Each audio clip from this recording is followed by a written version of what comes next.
Hey everyone, thanks so much for joining me today. I thought I'd do a quick FAQ. We haven't done one of these in a couple of months, so I have several questions that came via email or through YouTube comments or snail mail. So here's the first one. Mark from Florida writes, Sensei Norcross, I suffer from PTSD from the Iraq War.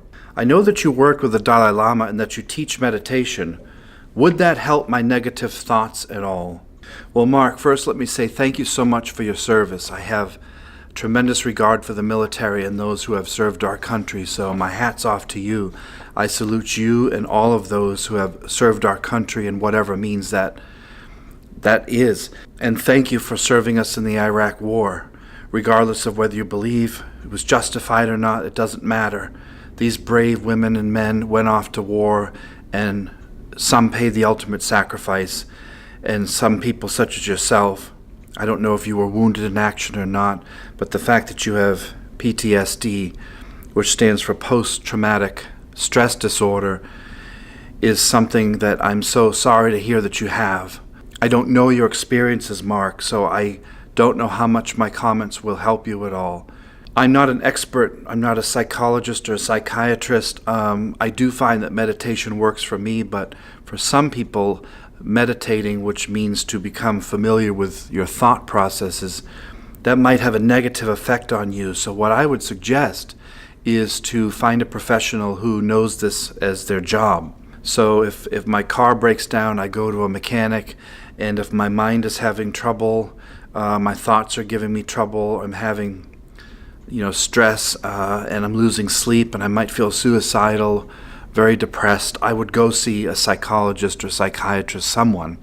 I would go talk to a professional, a counselor of some sort, who deals with this on a daily basis. I don't have the education that they have, so it would be kind of foolish for me to give too much on that. But Mark, if I were you, if you're not already, please see someone who is an expert in this field, talk to them, and maybe that will relieve some of your stress that you're going through. Meditation has helped me as far as stress relief and how to let go of anger and just become a more calm person to kind of focus on what's important in life. It does help me in times of stress and need.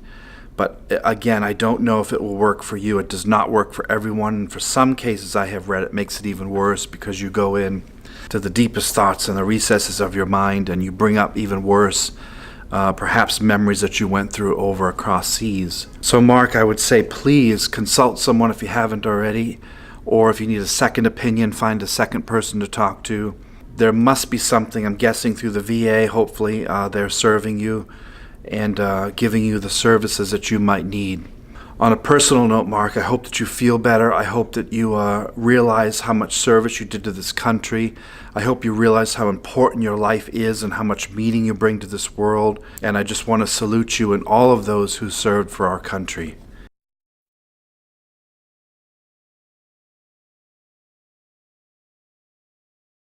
Next question. I teach Shotokan and have a training group of about 8 people. I used to have near 30 people, but some have quit after black belt. I don't think it is me. We have many forms after Shodan for students to learn, so I expect more out of them. How do you keep more experienced students engaged? I have a feeling that this is something that all teachers experience. What are your thoughts? And that's from Sensei Miller. Sensei Miller, I think every school is very individual and every art style might be very individual. For me to make a blanket statement is not very smart. I can only tell you how we do things here. From talking from many other school owners, I have found that you're correct that a lot of people quit after black belt, and I've done a video on that. My personal opinion is the goal wasn't set high enough. So if someone comes in and says, I want to learn some martial arts for 4 or 5 years, I want to earn my black belt, chances are once they get that goal, they will quit. Whereas I was always the type that says, I want my goal to be 10th degree black belt. Therefore, when I got to my black belt, which means first grade or first step, I just saw that as another stepping stone. It wasn't the end game. It was just another round of golf. It was just another another 20 yards on the goal. So for me, first, second, third, fourth, fifth, etc., were just stepping stones as I kept going. I didn't see them as an end goal. Depending on the martial arts, some martial arts are way deeper than others. Some are more shallow, and some after Shodan. I have several students even that train here that told me that their school offered very little after first degree. So depending on the history, the tradition that you study, after first degree, it might just kind of repeat over and over again. I don't know. The tradition that I have has 9 different schools, 9 lineages, so it's impossible to know them all. Impossible to master even one. So there's so much depth, so much material that I have books and books of techniques that we go over after black belt. So my students who have been with me for 12, 13 years are continuing to get brand new unseen techniques and principles that they have never seen before in over a decade. And I love that about this martial art. That's why I do it. Black belts can be an issue because they get lazy after black belt. And this is something that, again, that I talk to people who are professionals in the industry that tell me it's always the same. You have that high of getting your black belt, and then the black belts stop coming to regular classes. They kind of stand on the side and some of them kind of have more of an ego now. They don't train in the what they consider lower belt classes anymore, and some don't even show up for their regular black belt classes, and they kind of come in occasionally thinking that the belt means that I don't have to do as much work. I don't understand that because I was never that way, and a lot of my friends were that way and some weren't. The ones that weren't that way, the ones who after black belt became more intense and wanted more knowledge and were here twice as much as they were at brown belt, that's the judgment. You have to ask yourself, I was here 4 or 5 classes a week at brown belt. Well, why at black would you go down to 1 or 2? That just makes no sense to me. But this is a pattern that happens with almost all black belts that I've ever seen and that my friends have ever seen. So managing black belts can be difficult. There are always a few that are going to step up and be the real teachers that will take over the next generation. And then you're just going to have black belts that kind of show up and do the minimum and lose touch with the basics. And what will happen is their peers who are coming up, who are more passionate and more driven, will easily excel them. And then the black belts who get lazy will kind of quit after a while. It just happens. It's extremely difficult to get from first degree to second degree, and even harder to get from second to third, because it's a game of time. It takes years and years of continuous classes, 3 or 4 or 5 classes a week, year after year, without stopping. Consistency is the key to success. That doesn't mean black belts are immune to quitting, or black belts are immune to dojo syndrome, which is getting lazy. Everybody goes through this process. It's literally part of the martial arts. And I don't know of anyone who doesn't suffer from that. So if you teach Shotokan, I don't know. You have to just talk to your students. You have to communicate with them. Is your curriculum clear? This is what I need you to have done between first and second degree. Here at our school, we have written curriculum that you can get that has all of the techniques in it, the requirements that I require to get from first to second degree, second to third, how many certifications you need, what type of weapons you have to practice. All of this is quite clear so that the student is never kind of lost in a fog of what do I do next. They will quit if they get to that point. So you as a teacher will need to communicate to your students, whether it's through a meeting or one-on-one is even better, and ask your students, what can I do to serve you better as a teacher? Remember, sensei only means one who has walked before you. It's not some lofty title. It just means kind of a teacher, someone who can guide you. But you have to do the work. Your teacher's not going to do the work for you. Your teacher is just going to show you the mistakes that he or she made and what's the easiest path to get there. But you're going to have to travel the path alone. Okay, next question. This person writes, I want to begin training, but my finances do not allow me to. Any ideas on what to do? Do some schools offer discounts or cleaning for lessons? Do you allow barter for lessons at your school? I don't know the answer to half these questions. So you're right, do some schools offer discounts or cleaning for lessons? Well, I don't know. You have to just contact your school where you live. Ask your local schools if they offer something like that. We do not offer bartering for lessons here. This is a business. I have tremendous bills every month. So if you're going to be a student, you have to pay tuition like every other student. You can't come in and mop the floors for free lessons. It's not the days of kung fu here. It is mandatory that everyone pays tuition and everyone is treated the same who walks through the door.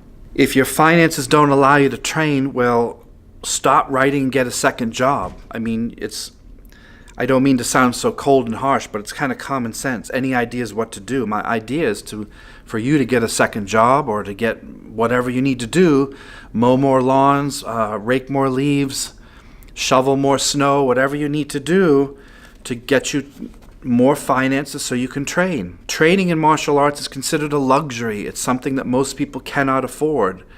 Mortgages and taking care of your kids and food on the table and heat and shelter, that all comes first.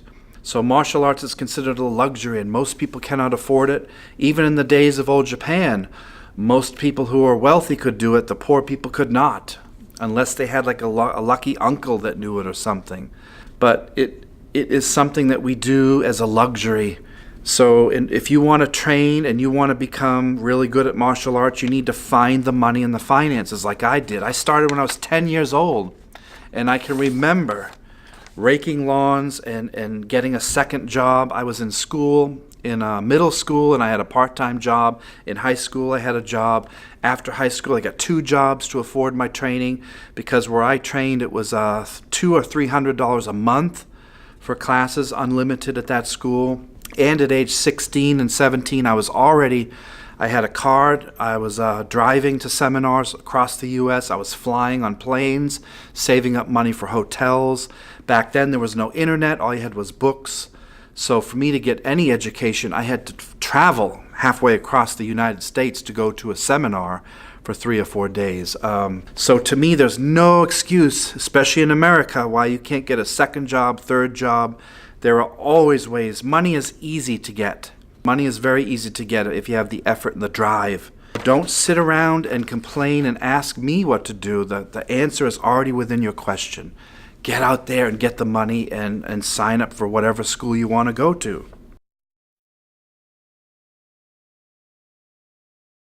Devil Dog 47 writes, I love your weapons videos. Do you guys use kama and nunchaku at your dojo?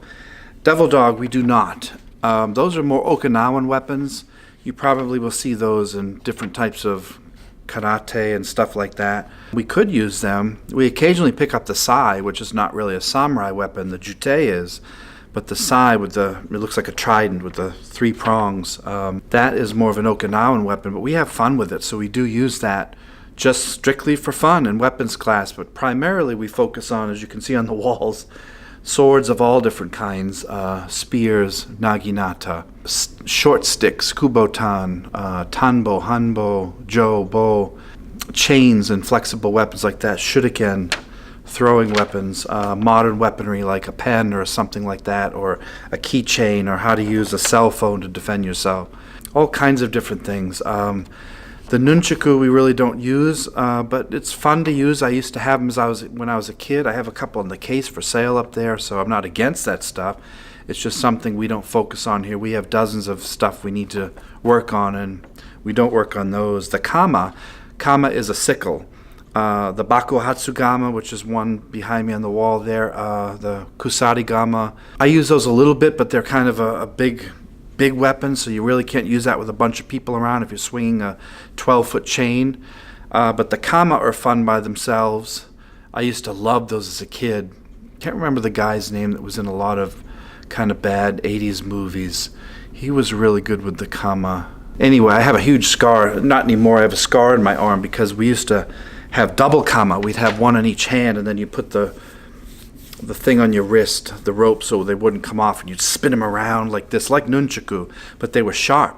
They were sickles, and you'd swing them around your neck and everything. Boy, we did some stupid stuff. Well, one day I was doing this, and I came across it, cut a huge gap in my arm, about 4 inches long, bleeding like you wouldn't believe, and I kind of put them down after that, or I got smart and used wooden ones and fake metal ones.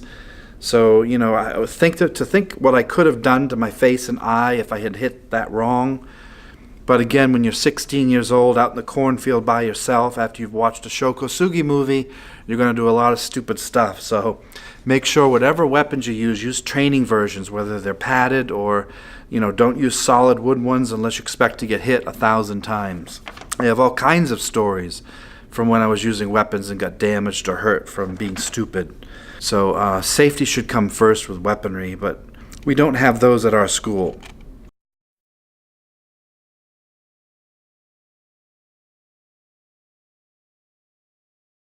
Armand writes, does your dojo do Randori? Randori is kind of a free response.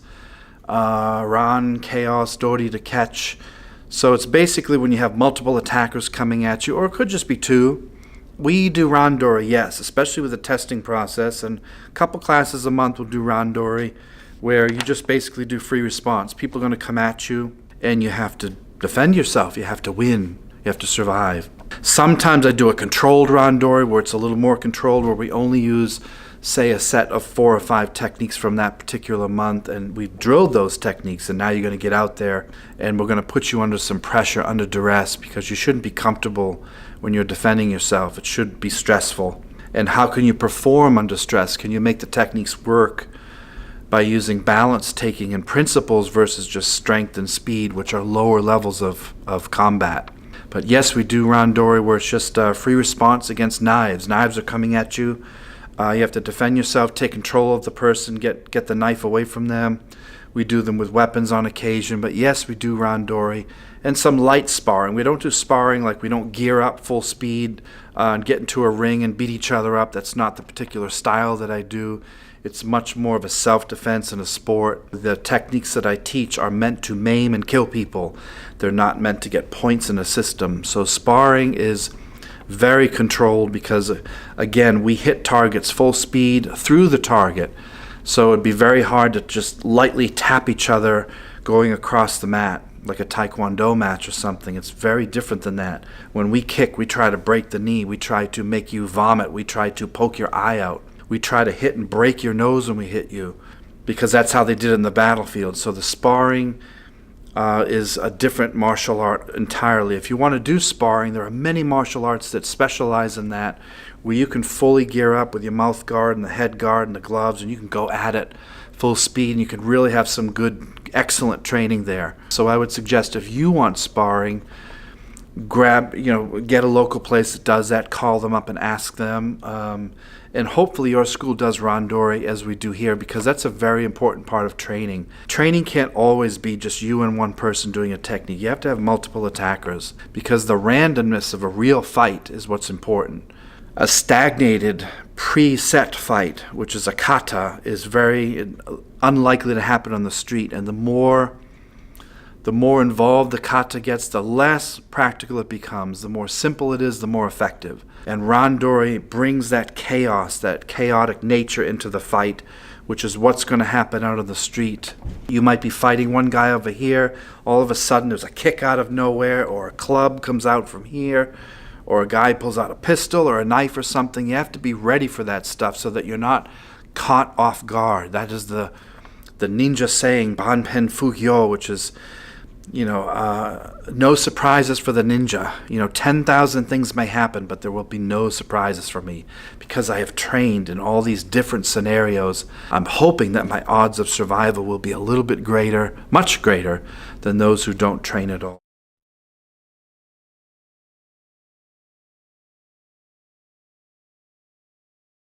It looks like you guys mix Bujinkan, Toshindo, and Karate together. Am I correct? Yes, you are correct, because I have ranks in all of those styles, so I mix all the time. This dojo is not part of any official organization, to the dismay of some and to the applaud of some. I left organizations many years ago. I am not a fan of organizations. I don't hate them. I have tremendous amounts of friends in each one of these aforementioned organizations, but we are an autonomous dojo. We do things here differently than all of those organizations, and I find weaknesses and strengths in all of them, as there are weaknesses and strengths in my dojo. But I take the best from all of those styles, and I steal. And the things that I've learned over the years, the things that I have ranking in and licensing in, I will teach. And then I disregard the stuff that I don't believe is practical. And again, in each of the styles, I find good stuff and bad stuff, what works, and I ring it through the ringer 100,000 times, and we evolve it. Our handbook, I don't have one available, Our curriculum is constantly changing. And the technique that we might have used for 2 years, we're like, that really isn't very practical. Let's put in one that's more practical. Let's exchange that one for some sort of ground fighting technique so that the students get better on the ground. Or let's take that one, which kind of repeated from last month, and make more of a hook punch, more of a modern approach to it. So these are things that organizations, you would have to go through tremendous red tape through all of these quote-unquote masters to ask if you could change a technique, whereas here it's like, Mr. Norcross, can we change something? I'm like, yep, try it out. If it works, let's put it in the curriculum. Well, that's the beauty of being by yourself, is you can create and do what you want. The disadvantages to that, there are few. You don't have the financial backing of any of these organizations, but they're out for themselves. They're really not out to back you up. Branding isn't as strong, of course, but that can be a good thing too, because the feedback that I get from our channel is very positive, whereas I go to other channels and it's a lot of negative comments and a lot of down things saying, that's crap, that's junk. The way you guys punch, the way you do this is so stupid, it would never work on the street. I don't get a lot of that in our channel, barely any. And that's because I filter this stuff out and make sure it works on the street. If it doesn't, I try to get rid of it. Unless it's like a classical samurai class where we are taking an actual scroll from a 300-year-old tradition, and we are doing that the way the samurai did it, in full armor with weapons. And then, the realism is, how can we act like we were in battle 300 years ago? I don't have to worry about it on the street. No one attacks this way. No one has a sword nowadays. So there are times I will explore that, and it's fun, and it's important to know the history and the philosophy that these martial arts brought us. But I try to keep it very practical, and the fact that we are not officially part of an organization, I believe, is the best way to go. It's the most scary because everything relies on you, and it's also the most invigorating and exciting path I have ever seen.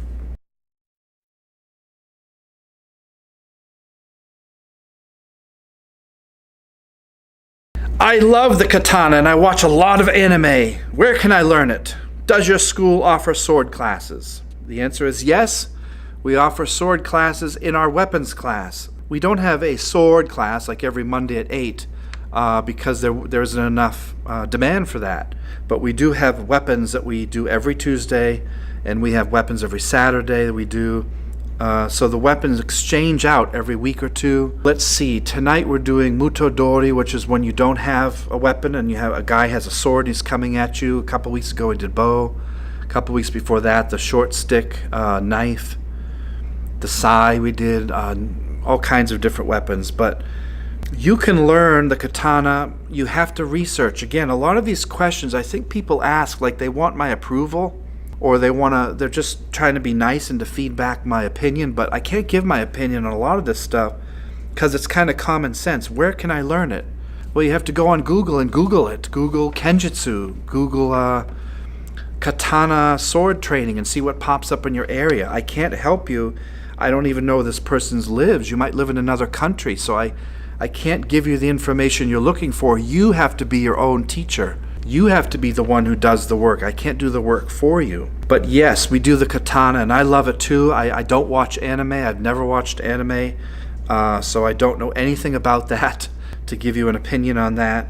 But yes, we offer sword classes. We have a Kihon course where you can earn the certification in the katana, and we also have a Shoden course, which is far more advanced Kenjutsu, where you're fighting with another person from the Kukishin school. And there'll be a third DVD coming out, I think in about a year or two, which is extremely advanced techniques, which might be multiple attackers. But you can't get to that level. You have to start out like, how do I hold the sword? How do I draw it? There's a lot of good stuff on YouTube and a lot of not so good. But where can I learn it? That's something you have to answer yourself. A lot of these questions are things that you need to find out the answers to yourself. And me as a teacher would say, go out and do it and find it. Life is short. Go out there and find the answers that you seek. That's our motto. It's not a waste of time, but don't spend too much time typing things and commenting and watching when you could be doing. You could be actually experiencing what you wish rather than just living through a 2D screen and having people kind of make you feel good rather than you going out there and challenging yourself, which is what life is all about.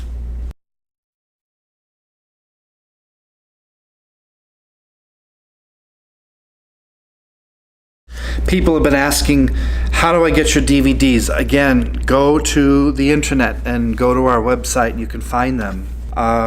This is one we just finished. It's called Bojutsu Kihon. So this is how to use the 6-foot staff, the basics of it, different strikes, different stances, my opinion on it. And again, you guys know me, I'm pretty opinionated. So if I see something in the classical and I'm like, that wouldn't work, I can back it up with physical evidence. So there's the Bojutsu one. We have Striking the Tree, which is one we did a year or two ago. This is the fundamental training of our dojo. It has kicks, strikes, introduction to Budo, how to use targets, how to roll on the ground and use ukemi and receiving the ground, and all of our level 1 curriculum, which is about 12 to 15 common attacks on the street and how to defend against those in a modern way. We have ninjutsu tap outs and finishes, which is basically when someone falls to the ground. Here's a big thing that people have a problem with is you see a lot of martial arts, and as soon as the master takes the student to the ground, they kind of just say, okay, that's it. Next technique. And it's like, no. You take someone to the ground, you have to finish them, because they're going to get right back up. They know you know something, they're angry, and they're going to kill you. So this is how to finish someone and tap them out, how to dominate someone when you're in the standing position and you have just taken them to the ground with whatever throw you do, and how to finish someone so that they don't get back up. This is battlefield finishes, it's not a sport. So there are different type of locks if you want to be kind, and then there's more mean things like stomping and kneeing and stuff like that, and the legal ramifications. So that's a cool one. Throws of Budo. This is a basic DVD we did, which is a seminar about how to take someone's balance. It's not fancy judo throws, it's more of a armor against armor, heavy people fighting, and it's wet outside and you need to throw your friend. So that's the throws of Budo. Throw your friend, throw your enemy, and how to escape. So the throws of Budo is how to sweep legs and get people off balance so you can run or do what you need to escape. Ground control. This is by one of my students, David Johnson's really good ground practitioner. So this is more for the jiu-jitsu people out there. These techniques are quite advanced, although some of them, like how to close the guard and stuff, some takedowns, some leg locks and things, but more of the UFC spin on things. This is a nice technique if you like that modern specialization or the MMA stuff. Advanced Kenjutsu. Where's the basic? We have the Kenjutsu course. So the person who will ask the last question, you can get this one. This is the sword Kihon, the fundamentals of the katana. You have how to, the etiquette of the sword, drawing the sword, 9 basic cuts, and footwork and stuff like that. So that's the basics of the samurai sword. It's called Kenjutsu, sword Kihon. We have Advanced Kenjutsu. It's another DVD that we produced here. This one's much more advanced. It has a lot of katas in it, from the Kukishin, how to fight one person against the other. I don't recommend this before the other one first. So this is for Shoden certification at my school. You must know what's on this DVD in order to earn your certificate. And you have to work from 6 months to a year to get that. Hanbo, which is the kind of the half staff. Hanbo literally means half stick. This is the short stick of the ninja. A lot of cool techniques in here. This was another seminar that we recorded. So if you like a cane or an umbrella, this would be the DVD for you, because you can leave one in the trunk of your car and you won't be, I don't think it's illegal to have a stick. And there are a billion sticks out there. So if people are like, oh, no one carries a sword, well, everyone has a stick in their yard. Everyone has thousands of these in the park. So if you ever needed to defend yourself, you pick up a stick and whoop some butt. Interview with Arnaud Couzergue, who's one of my teachers from France. He's actually coming here in about a month. This is an interview on the Bujinkan and his take on it, and all of his 70-something trips to Japan and what he experienced, and being a student of the Grand Master and his military background and why weapons are important, and really good discussion between he and I that we recorded at my home. And the warrior's mind, this is more mind science. If you like meditation, for those of you out there who enjoy self-help, who like to find out, how do I overcome anger and sadness a little bit better? This is my opinion on the Four Noble Truths, the Eightfold Noble Path. This is like Eastern philosophy meets Western civilization, and the warrior's mind is 8 ancient keys to happiness. And although you really can't find happiness, there are secrets in here, which I believe. There are techniques on how to meditate, how to slow down your thoughts, how to become more calm, how not to get so agitated and angry and jealous of other people. So the Warrior's Mind is a 2-disc DVD set that is available. All of these are available on eBay. There's a link in the thing below. Just go to eBay and you can bid on these, or if you ever come to my school, they're available for sale. So I thank you for joining me. Continue your training wherever you train. Have fun in the martial arts. They are a wonderful way to go through life. They are a fantastic vehicle toward personal and business success. Enjoy yourself. Don't get too caught up in the rigmarole of life and politics and all this stuff. Kind of just let that go. Go out into nature with your sword and practice, and I assure you that you'll become a more calm and happy person. So until next time, thanks for your questions. Continue to like and subscribe our channel, and we'll continue to try to keep you updated with videos as much as we can. But running a full-time school is a lot of work, so we'll try to do the videos when we can. Thanks for watching. We'll see you soon.